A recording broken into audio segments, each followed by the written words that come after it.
व्यापिका तड़ागा, परम सुभग सब दिशा विभागा। जहाँ तह जनु उमगत अनुरागा, देखी मुयहु मन मन सिज जागा। जय जय सिया राम। प्रिय भक्तजन, भ्रमर गजोखा में आपका हार्दिक स्वागत है। पिछले अंक में आपने देखा कि कामदेव शिव जी के पास चले। वन उपवन, बावली, तालाब और सब दिशाओं के विभाग परम सुंदर हो गए। जहाँ तहाँ मानो प्रेम उमड़ रहा है, जिसे देखकर मेरे मनों में भी कामदेव जाग उठा।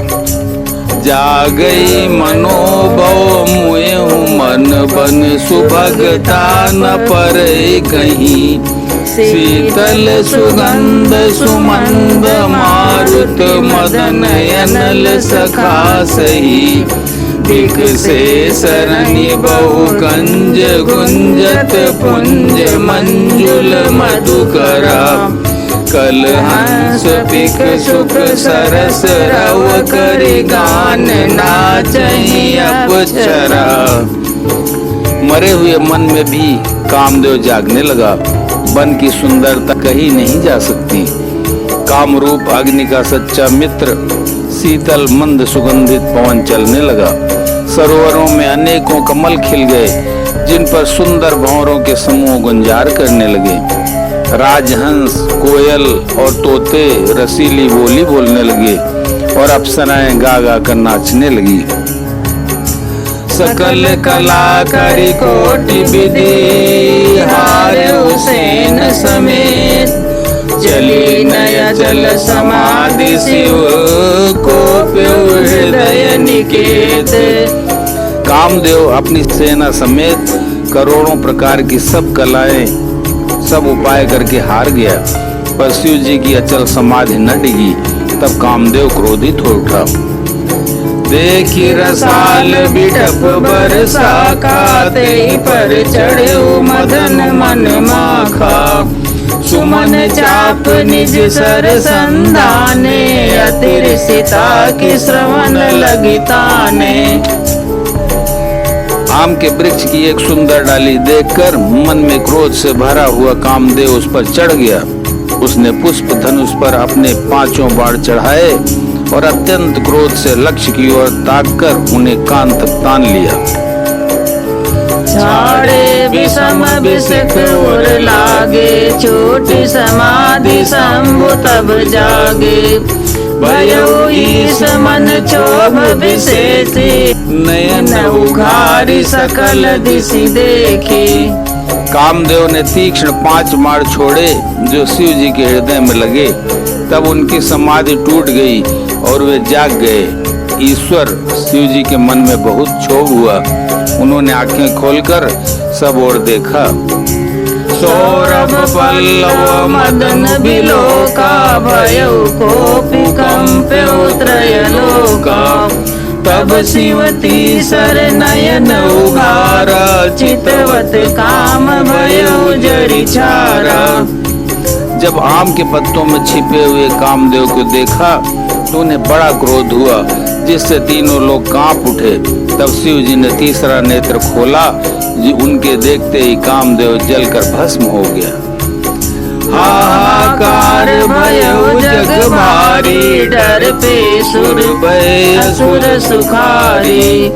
समुझ काम सुख सोचै भोगी, भय अकंटक साधक जोगी। जगत में बड़ा हाहाकार मच गया। देवता डर गए, दैत्य सुखी हुए, भोगी लोग काम सुख को याद करके चिंता करने लगे और साधक योगी निष्कंटक हो गए। जोगी अकंटक भये, पति गति सुनत रति मूर्छित भई। रोदति बदति बहु भांति, करुणा करति शंकर पई गई। अति प्रेम करि विनती, विविध विधि जोरि कर सन्मुख रही। प्रभु आशुतोष कृपाल, शिव अबला निरखी बोले सही। योगी निष्कंटक हो गए। कामदेव की स्त्री रति अपने पति की यह दशा सुनते ही मूर्छित हो गई। रोती चिर भांत भांत से करुणा करती हुई वह शिव जी के पास गई।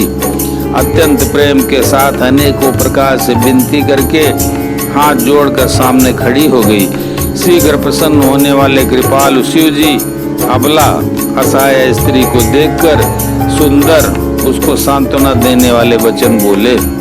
अब तेरति तव नाथ करे होई नाम अनंगु, बिनु बपु व्यापहि सबहि पुनि, सुनु निज मिलन प्रसंग।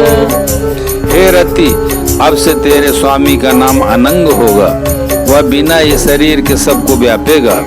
अब तू अपने पति से मिलने की बात सुन। जब यदुवंश कृष्ण अवतारा, होई हरन महामयी भारा। कृष्ण तनय होई पति तोरा, वचन अनथा होई न मोरा। जब पृथ्वी के बड़े भारी भार को उतारने के लिए यदुवंश में श्री कृष्ण का अवतार होगा, तब तेरा पति उनके पुत्र प्रद्युम्न के रूप में उत्पन्न होगा। मेरा यह वचन अन्यथा नहीं होगा।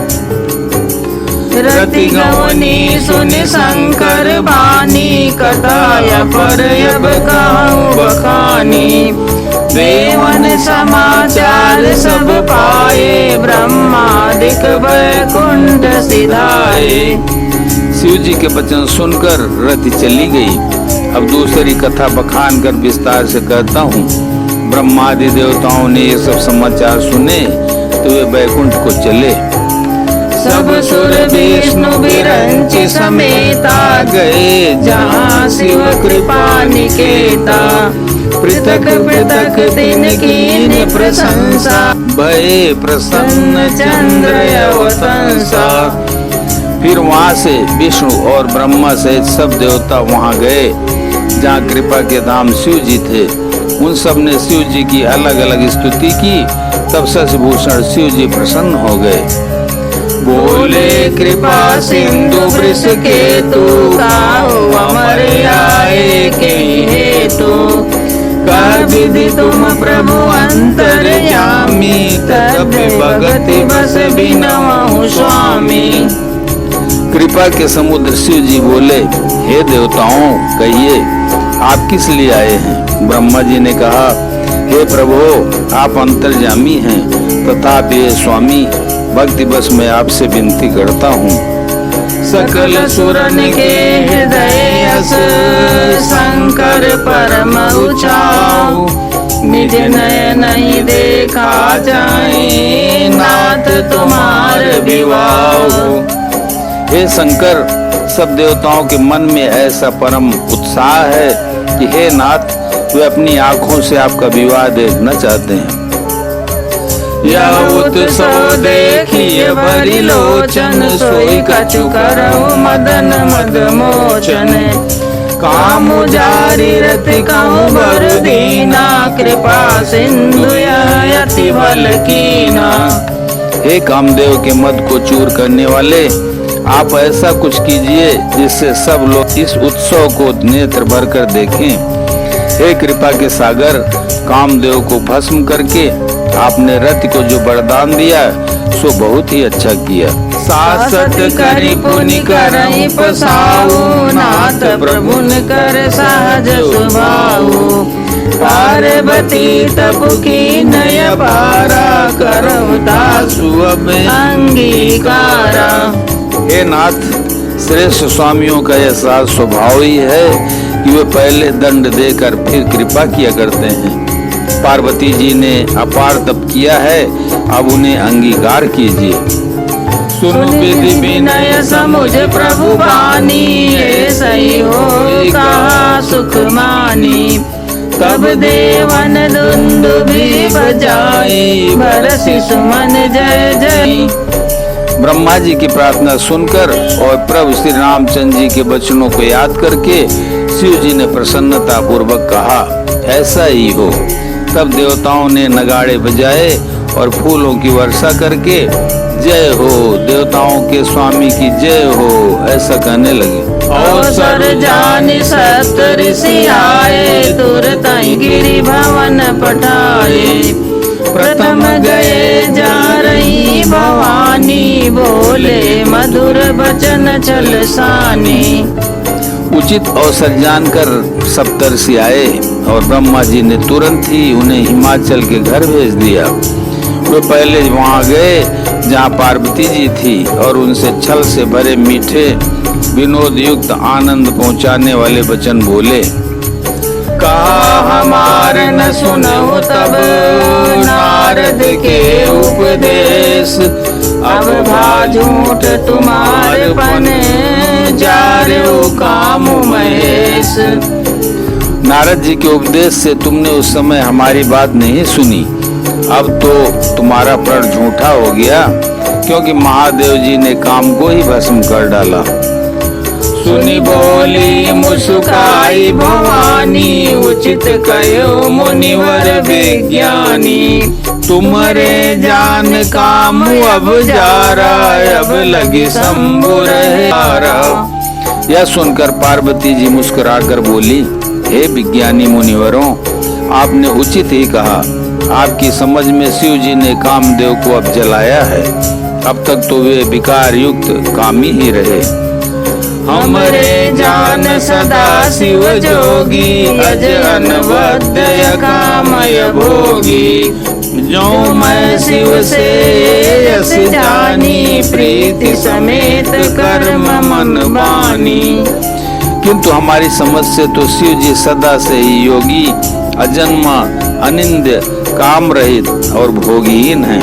और यदि मैंने शिव जी को ऐसा समझकर ही मन, वचन और कर्म से प्रेम सहित उनकी सेवा की है, तो हमार पन सुनो मुनीसा, करिए सत्य कृपा निधीसा। तुम जो कार जा रहे हो मारा, सोई अति बड़े विवेक तुम्हारा। तो हे मुनीश्वरों सुनिए, वे कृपा निदान भगवान मेरी प्रतिज्ञा को सत्य करेंगे। आपने जो यह कहा कि शिव जी ने कामदेव को भस्म कर दिया, यही आपका बड़ा भारी अविवेक है। तात अनल कर सहज स्वभाव, हिमिते निकट जाई नहीं काऊ। गए समीप सो अवसि न साई, हसी मन मत महेश की नाई। हे तात, अग्नि का तो वह सहज स्वभाव ही है कि पाला उसके समीप कभी जा ही नहीं सकता, और जाने पर वह अवश्य नष्ट हो जाएगा। महादेव जी और कामदेव के संबंध में भी यही न्याय, यही बात समझना चाहिए। बोलो सियावर रामचंद्र की जय, उमापति महादेव की जय, पवन सुत हनुमान की जय।